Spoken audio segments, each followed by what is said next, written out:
This is why breath work, or slowing down, sleep, setting boundaries, processing your emotions, and self-awareness matters so much.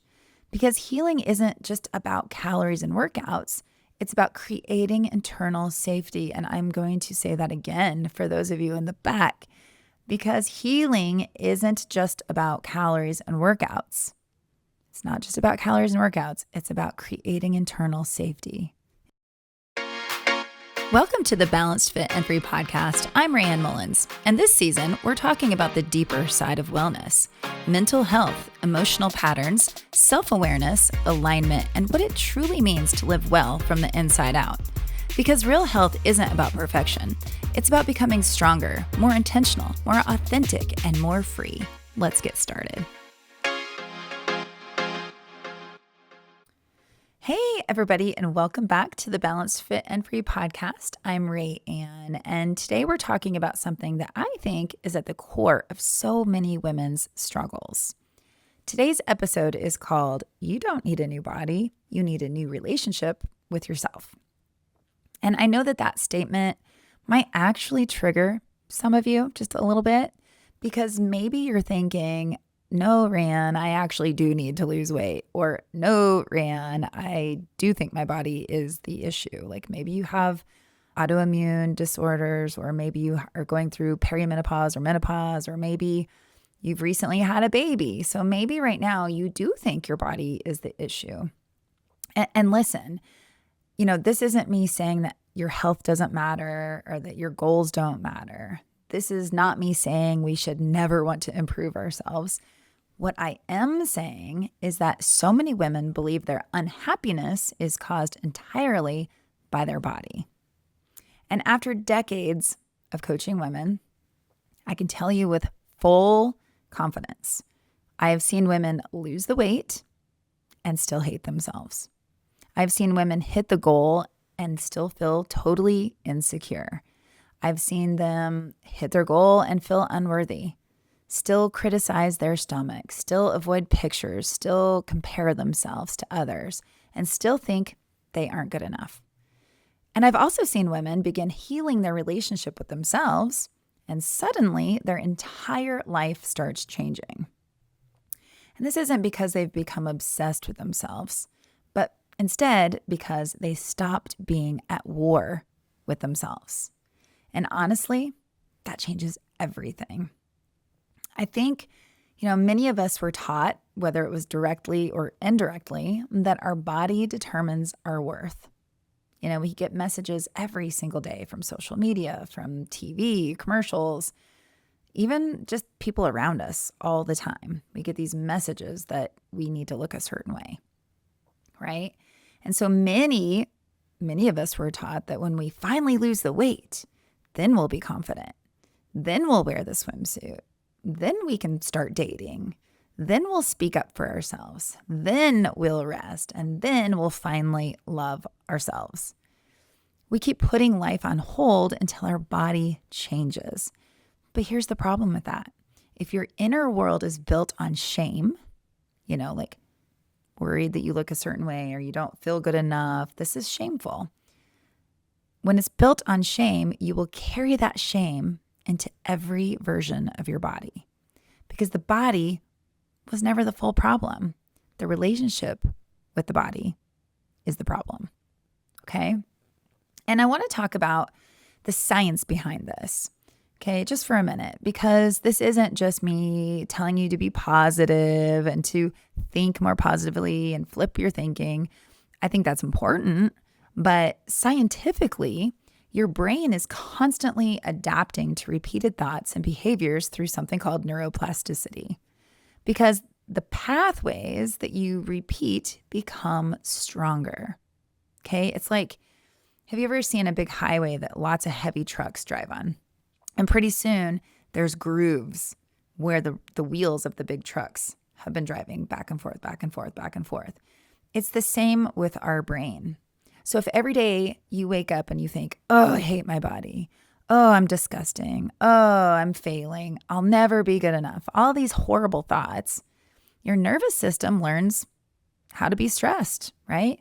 Your brain learns criticism and your body learns threat. And when the body feels unsafe, guess what happens? You have more stress, right? Your stress hormones increase. You have more emotional dysregulation, more all or nothing thinking, more emotional eating, right? More burnout, more giving up and starting over. So this is why so many women swing between extreme motivation and just complete exhaustion, right? They're either flying high or super duper low. Because guess what? Shame is exhausting. And research actually shows that self-compassion is associated with better mental health, better body image, lower anxiety, and more sustainable behavior change. Not self-hatred, not punishment, not bullying yourself into transformation, right? Self-compassion. Self-compassion is way more successful than beating yourself up. Now, that doesn't mean letting yourself go, right? There's a big difference. It means learning how to support yourself instead of attacking yourself. Self-compassion helps you take the small steps. Self-compassion helps you remember you are a human with real feelings and real life problems. I honestly think that many women are trying to use body change to finally feel worthy. And there's a really painful way to live, and that is waiting for your body to change. Because what happens is the goalposts and the goal keeps moving, right? You lose 10 pounds, and then suddenly you're like, wait, I thought that's all I need to lose. I need another 10 pounds or another 10, another 5, another here. It's like it just constantly keeps moving. Each time you hit the goal, you're like, not good enough. I want a little bit more, right? You tone your arms and suddenly you feel like your legs look terrible. You fix one insecurity and your brain just creates another one, because insecurity is not always solved externally. Okay, it's not about the body. Sometimes insecurity is rooted in how we relate to ourselves internally. And I would say not just sometimes, most of the time. And I know this deeply because I've also lived this, right? I've lived this part myself. I spent years believing that if I could just look a certain way, achieve enough, help enough people, or just do enough, that I'd finally feel like fully confident and fulfilled in my life. But what I've learned is this: you cannot abandon yourself into happiness.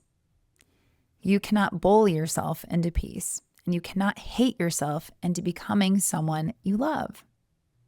Okay, you cannot hate yourself and bully yourself and punish yourself into loving yourself, okay? Starving yourself and running yourself ragged with too much exercise, or the flip side, giving up fully and eating too much processed foods and not moving your body, they're both forms of punishment and don't signal to your body that you are safe or that you have enough love, okay? So I also think that we need to talk more about the nervous system in the wellness world. And fortunately, it's really starting to catch on. You know, I don't know if it's just because I read about it all the time and I follow accounts that are about that. I'm seeing it more and more and more. But every time I bring it up with somebody that I talk to, they really don't seem that familiar with it, which is why I keep wanting to share more about it. Because here's the deal. A dysregulated nervous system changes everything. Okay, when your body is constantly in fight or flight mode, okay, you're like constantly in this survival mode, like you're scared internally, right? You start to become reactive to everything. You then start seeking comfort, you struggle with consistency, and you crave relief, okay? And many women blame themselves for this and think that they are lazy or worthless, stupid, just not that kind of person that's ever going to be happy. I hear these things all the time, by the way. But sometimes the issue isn't laziness, okay, or lack of discipline. It's usually that the body is simply overwhelmed. And this is why breath work, or slowing down, sleep, setting boundaries, processing your emotions, and self-awareness matters so much. Because healing isn't just about calories and workouts. It's about creating internal safety. And I'm going to say that again for those of you in the back, because healing isn't just about calories and workouts. It's not just about calories and workouts. It's about creating internal safety. Internal safety. Please let that be the only thing you remember if it's the only thing you remember from me, okay? Hey ladies, I'm just going to interrupt for a moment. If you've been saying to yourself, I know I need to strength train, but I just can't stay consistent, or I'm not really sure what to do. Well, I created the Balanced Fit and Free Strength membership for people just like you. We meet live 3 mornings a week on Zoom for a simple and effective workout that helps you progressively get stronger, because random workouts just aren't working. You'll get guidance, accountability, breath work, coaching, and a supportive community of women all working toward feeling stronger physically and mentally. We have live and replay only memberships available. You can check the show notes for the link to learn more. Now back to the show. So when people feel emotionally safe, like truly safe in their body, like a true embodied sense of safety, right? They can make different decisions. Okay. When people feel emotionally safe, they stop living in extremes. They stop trying to start over on Monday. They stop punishing themselves every time they have a bad day. They begin acting from care instead of shame. This is a completely different energy. Okay. When you care about your body, you care about your life, you care about the quality of life, you care about the people around you, you start making different choices instead of being shameful or thinking nobody's going to love you until you look a certain way, or you won't love yourself until you look a certain way. No, flip it into caring about yourself, caring about the way you live, caring about the way you feel about yourself. It really does shift your energy into wanting to do the actions and the habits that matter. So I want to say something really important here. Having compassion for yourself does not mean you stop growing, right? It actually creates the foundation for healthy growth. Think about it this way. If you had, let's say your child or grandchild, we're going to say grandchild, okay? Because I don't have one yet. But from what I understand, once you become a grandparent, grandchildren are like that second chance to do things better, because when we have our own kids, usually we're at a point that we're just so busy and stressed out and younger that we don't really see, I hate to say this, but the mistakes we're making, right? So as a grandparent, you get to like almost like 2.0, right? And so let's pretend that you have this grandchild and you're going to help teach them how to ride a bike, okay? Do you think screaming at them every time they get scared and stop, or screaming at them and calling them names every time they fall over on the bike is going to help them learn? Please say no. Please say no. No. I mean, support creates growth. Safety creates growth. And encouragement creates growth. Okay? So when you are speaking to yourself in a way that you would never speak to your little baby grandchild, don't be surprised that you're not growing or that you're having to start over and over. Okay? Your inner voice matters. Your body is listening. Okay? And remember, just a few moments ago, I said that safety matters.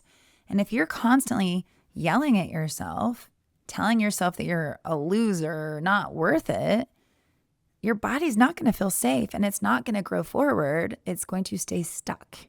Okay. And when your body feels stuck, it's very hard to meal prep. It's very hard to get to the gym. It's very hard to take that walk. It's very hard to go to bed on time. Okay. Because we start believing ourselves. So we need to flip that thinking. That inner voice needs to change. Your body is listening. I also think that we forget how incredible the body really is. And I say this a lot, actually, so I apologize if I'm repeating myself. And I will repeat myself a lot because sometimes we have to hear things over and over and over to really get it, to really grasp it, to really hear it. Or maybe I say it different ways and you hear it differently one day versus another day. Okay. But anyway, I started to say that I think we forget how incredible our body really is. Your heart beats 1,000, like about thousands of times per day. I don't even know how many thousands, but a lot, a lot.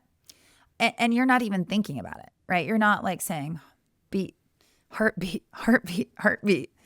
You don't even have to do that. You don't even have to tell your eyes to blink. They get dry, they need moisture, and they blink, right? You clear your throat when you need to, and you probably don't even notice it half the time. We sweat. I mean, how cool is that? Our body has an actual like thermometer that says you're too hot. So let's get rid of some of this heat by sweating. And you're not even telling yourself to sweat. I just think it's amazing. You get a cut and your body heals it.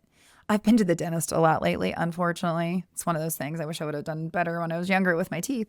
But, I went to the dentist yesterday and my mouth last night was just throbbing and it was miserable. And I woke up this morning and it's already better. Like our body heals itself. It's amazing. We carry babies. We do so many things. We walk through grief and we really do survive trauma. Even the times we don't think we're going to, we survive. We keep moving forward. Okay. So our body also helps us go through heartbreak. It helps us regulate our stress, loss, any kind of external pressure, and just exhaustion. Okay. And instead of being in awe of it, many women spend their entire lives criticizing it. Right. And that's so heartbreaking to me, because your body is not just a decoration. It is your home. Like we've been given this amazing vessel that is going to take us through this human experience of being on earth, of understanding what it feels to have heartbreak, understanding what it feels to have love, understanding what it can be like to go on a roller coaster. What can it feel like to walk in the amazing forest with all of the sounds of the birds and looking at things like animals? There's so many amazing things in our life. And we spend way too much time being like, oh my gosh, I'm not going anywhere because my thighs have way too much cellulite. Or I'll not go to the beach and enjoy the beach in a bathing suit with my kids and have a great time because I look too fat. Like we are not living our lives because of that. And instead, we need to remember that we've been given this amazing machine and we really need to love and appreciate it and make it feel safe. And no matter what size it is, okay? No matter what size it is, no matter how it looks, this is your home. And we want to take care of our home. Just like you take care of your house. I'm sure you do laundry. I'm sure you do, clean the counters after you make dinner. I mean, I hope you do, right? Maybe you make your bed. Maybe all these things, we keep it tidy and neat and clean. It's the same thing for our body, okay? So what do we do about this, okay? How do we actually begin healing the relationship with ourselves? We're going to start today with 4 starting points, okay? First, start noticing your inner dialogue. How many times have you heard me say that? Awareness is almost always the first thing, right? So I just want you to notice, just throughout the day, notice how you speak to yourself, okay? Don't judge it. Don't force positivity. Just notice, okay? How often are you criticizing yourself throughout the day? Okay? Just be aware of it. Catch yourself. Notice it. Don't change it. Nothing like that. I just want you to start being like, oh, wow, I do that a lot. Even people that are super duper positive and have really had amazing lives and have really been beacon of hope for other people have negative thoughts and talk negatively to themselves. So just notice, okay? Many, many women are running these subconscious shame scripts just nonstop and don't even know that they're doing it. It's not like you're on purpose sabotaging yourself, right? It's just something that we do automatically. And this is a protection, okay? So here's an example. Remember I told you I was at the dentist yesterday. And this is so weird. For some strange reason, my mouth doesn't get numb. Now my lips and cheeks get numb, but my actual teeth that they're going to work on just don't get numb. It is so annoying. And so anyway, yesterday they'd give me multiple shots and she's like, okay, here we go. And they start and I'm like, oh my gosh, I could still feel it. So what happened is I caught myself saying to myself, quit being a baby, suck it up, you're fine. Come on, don't be a wimp. I was like really like bullying myself into like trying to like deal with the pain, right? But once I realized what I was saying in my head, I thought I knew I was going to talk about this today, actually, on the podcast. And I was like, whoa, I'm doing it. I'm doing it. I'm telling myself to quit being a wimp. I'm telling myself I'm being, stupid by like feeling pain. Like there's nothing stupid or wrong with that. It just was what it was. I'm not a wimp for feeling it, right? I mean, I think anybody would have been like, yikes, that hurts. So what happened is I decided to flip in my head, you are safe, you are strong, over and over and over. I just kept saying that. You're safe, you are safe, you are safe, you are strong, you are safe, you are strong. And also then I'd follow it with like, hurry up and get this over with. But that was towards the dentist, not to me. Anyway, I also was working on my nose breathing. So that was really helpful actually. And I went from a tight, squeezed body, like I was squeezing my abs and I was squeezing my arms, I was squeezing my fist and just trying to get through it, being like, come on, you got this. Was being really mean to myself actually. Quit being a wimp, quit being a wimp.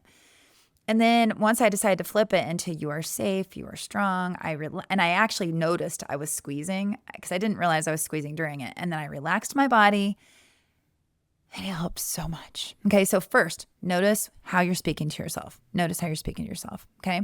Second, I want you to practice body neutrality before you practice body positivity. Okay, let me explain. Let's say that I think I've done this before. I've been like, go look in the mirror and find all the things you love about yourself. I mean, it can be like your eyelashes, it could be your teeth, it could be your hair, it could be your calves, it could be your arms, whatever. I used to say that, okay?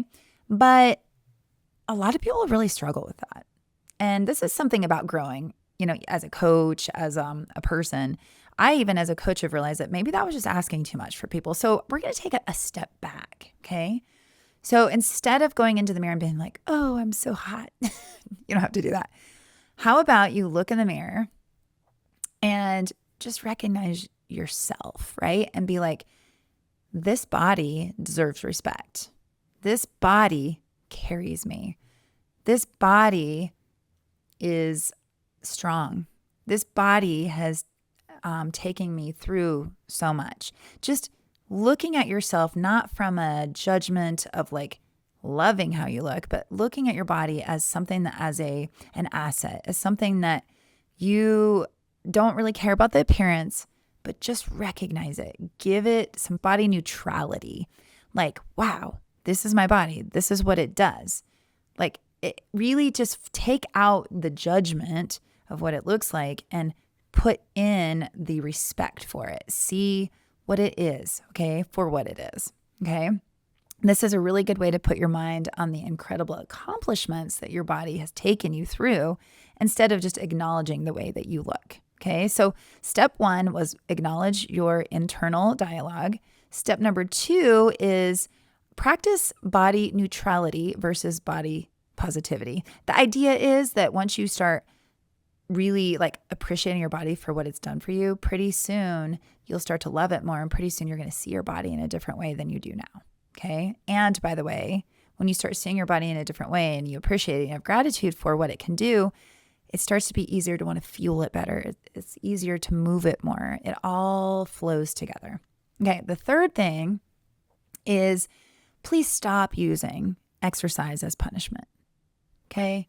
Movement is meant to support your life, not become repayment for eating. So I'm going to just tell you, and I probably have before, but I used to be really bad about this. I felt like if I had eaten too much or ate too much sugar, or if I had drank alcohol or anything like that, I would exercise more. And I wouldn't just exercise more. I would tell myself, how fat I was and that I was a gross slob that shouldn't eat sugar or enjoy food. I just was so hard on myself. And if you've been here a while, you know about my cookie story. I used to just pound cookies like nobody's business, man. And then I would feel disgusting. And then I would like go for a run, but I was really overweight. And so the run would hurt. And then the more the run would hurt, the more angry I'd get at myself for letting myself get to that point. And then that anger and that disappointment in myself would lead me home to eat more cookies. It was like this constant negative spiral, So it was a combination of, negative self-talk and using exercise as a punishment and just not appreciating my body. So it's just a really messy situation when you get there. Okay. Fortunately, now I am able to catch my thoughts and think rationally, but it took a lot of practice and a lot of patience. Okay. So please don't use exercise as a punishment. Use exercise and movement to support yourself. Okay. If you find that you're like trying to over exercise your diet, please reach out or please find help with somebody, because there's a lot deeper issues going on there than just trying to burn calories. All right.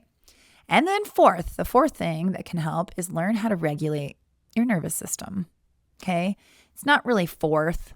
I always do that. I'm like, here are 4 things or 5 things. And then, just do any of them first. It's fine. But regulating your nervous system is super important. This is where breath work, prayer, stillness, journaling, going into nature, sleeping, and connecting with friends. These are all things that come into play when you're trying to regulate your nervous system. Okay. These things matter more than most people realize, because a regulated nervous system makes healthier decisions than a panicked nervous system, right? So if you have a regulated nervous system, you actually can think rationally. You can make better choices. If you have a panicked, stressed, survival mode nervous system, you're going to keep only seeing the negative and keep making the wrong choices. So we've got to slow down and really get a picture of where you are in the moment, okay? Did you know, and if you listened, you know this already, that 90 seconds of breath work can help you regulate your nervous system. It just takes 90 seconds, right? All you have to do is recognize what's happening. Okay, that's a huge part of it, though. You have to recognize that your nervous system is dysregulated. And you have to notice that you're in this freak out mode, right? And you might be in a freak out mode internally, but maybe not externally. So just being able to recognize that is really important. So all you have to do is just pause and focus on full breaths, nothing fancy, for 90 seconds. This can shift your thinking and bring you back into a more reasonable place in your mind and in your heart and your body, okay? So just FYI, breath work is a great alternative to traditional meditation because it helps you stay focused on your breathing and it keeps you in an action mode, okay? This is still meditation. I talk to many people that are like, I can't meditate. And I'm like, well, then try breath work, because it is meditation. And breath work is literally saying to yourself, inhale, exhale, inhale, exhale. And if you're doing that, you can't also be thinking about everything going on in your life. Your brain can only focus on the one thing at a time, okay? All right, another favorite of mine is just going outside. Smell the fresh air, feel the sun on your face, look at the trees, look at the sky. Whether it's good weather or bad weather, going outside is a great way to shift your thinking, to shift your body into a more regulated nervous system. All right? Okay, so recap the 4 things. You're going to notice your internal dialogue, okay? You don't have to change anything. You don't have to judge it, but just notice it. And then once you notice it, then hopefully automatically you're going to start being like, whoa, that's not really nice. I'm not very nice to myself. We are going to practice body neutrality. And then after you've done that for a while, maybe you can start seeing your body in a more positive way. Then we're going to stop using exercise as punishment. It just doesn't work that way. Okay. And then 4th, I want you to find a way that suits you to regulate your nervous system. Breathing, praying, going outside, calling a friend, getting a hug, whatever it is, find what works for you. Okay. All right. The biggest thing that I want you to hear today is this. You do not need to earn worthiness. Not through weight loss, not through perfection, not through productivity, not through constantly fixing yourself. You are already worthy of care and love right now. Not 10 pounds from now, not when your stomach is flatter, not when you're more disciplined, right now, right here. Okay? Did you hear me? Did you hear me? You are already worthy right now. Okay? You just have to recognize it and claim it. You are worthy right here, now, today. No matter what your size is, no matter what you've done in your past, no matter what. You are here for a purpose. You are worthy. Okay? So maybe the real goal is not becoming a new person. Maybe the goal is finally becoming safe enough to be yourself. Maybe the goal is partnership with yourself instead of being at war with yourself. And maybe the healing you've been searching for starts just right there. Okay? So thank you so much for listening today. If this episode resonated with you at all, even just a little bit, please share it with anyone who needs to hear this reminder. And if you're enjoying this new direction of the podcast, the deeper conversation around mental health, emotional wellness, authenticity, and just becoming stronger from the inside out, I would absolutely love it if you would leave a review or even just share it on social media. One easy thing to do is just take a screenshot of the podcast on your phone and just share it to your story on Instagram or put it on Facebook. If you know how to do that, please, I would be so honored if you would do that. It makes me so happy to see people listening and getting something out of it. So again, thank you. I appreciate you being here more than you even know. And remember, you don't need a new body to begin loving your life. You may just need a new relationship with yourself. And I plan to see you next week. Take care. Thanks for listening to the Balanced, Fit, and Free podcast. I hope this episode helped you feel a little more aware, aligned, and supported on your wellness journey. Remember, true health isn't about perfection. It's about living in alignment with yourself and creating a life that feels balanced, grounded, and free. Be sure to subscribe, leave a review, share this episode, and I will see you next time.